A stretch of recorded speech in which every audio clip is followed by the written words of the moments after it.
On படம் பேசு. Hi friends, நம்ம வீட்டில் இன்றைக்கி பார்த்தீங்கன்னா குட்டி தம்பிக்காக ஒரு கேசரி செஞ்சிட்ருக்குறோம். பாருங்கள், குட்டி தம்பி பாருங்கள். முந்திரி திராட்சை நெய்யில் வறுத்து வச்சாச்சு. சக்கரை அங்கே இருக்குது. நெய் பாதி ஊற்றியாச்சு. இன்னும் பாதி ரெடியாக இருக்குது. கேசரி ரெடி ஆகிட்டு இருக்குது.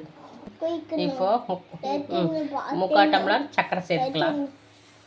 உங்களுக்கு எவ்வளோ வேணுமோ நீங்கள் அவ்வளோ சேர்த்துங்க. நாங்கள் சின்ன டம்ளரில் 3/4 டம்ளர் சேர்த்துக்கிறோம். கொஞ்சம் இனிப்பு கம்மியாக இருந்தால் நல்லதுதான்ட்டு.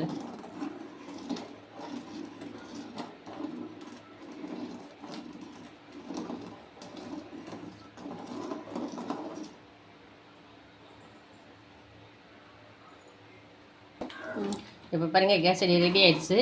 நம்ம நாதா ரவையில் தான் செஞ்சுருக்கோம். அதுலேயே வறுத்து இருக்குது. அது வறுத்து இருக்கிறனால நம்ம வறுக்க வேண்டிய அவசியம் இல்லை.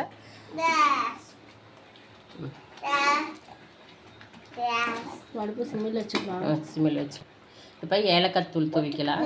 2 ஏலக்காயை பொடி பண்ணி வச்சுருக்கிறேன்.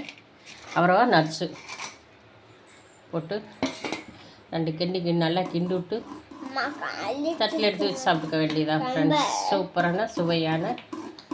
அப்புறம் நெய் கொஞ்சம் சேர்த்துக்க. கொஞ்சம் சுண்டை நெய் சேர்த்து இன்னும் கொஞ்சம் நெய் சேர்த்துக்கிட்டோம். நல்லா கிண்டி விட்டு ஸ்டவ் ஆஃப் பண்ணிக்கலாம். கொஞ்சம் தலைன்னு தான் இருக்கணுங்க. கல் மாதிரி இருந்ததுன்னா ரொம்ப ஹார்டாயிரும். கொஞ்சம் இலக்கமாக இருந்தால் தான் நம்ம சாப்பிடும்போது அந்த கரெக்டான பாத்திரத்துக்கு வரும். பஞ்சு மாதிரி இருக்கும், இல்லைன்னா வர இருக்கிற மாதிரி இருக்குது.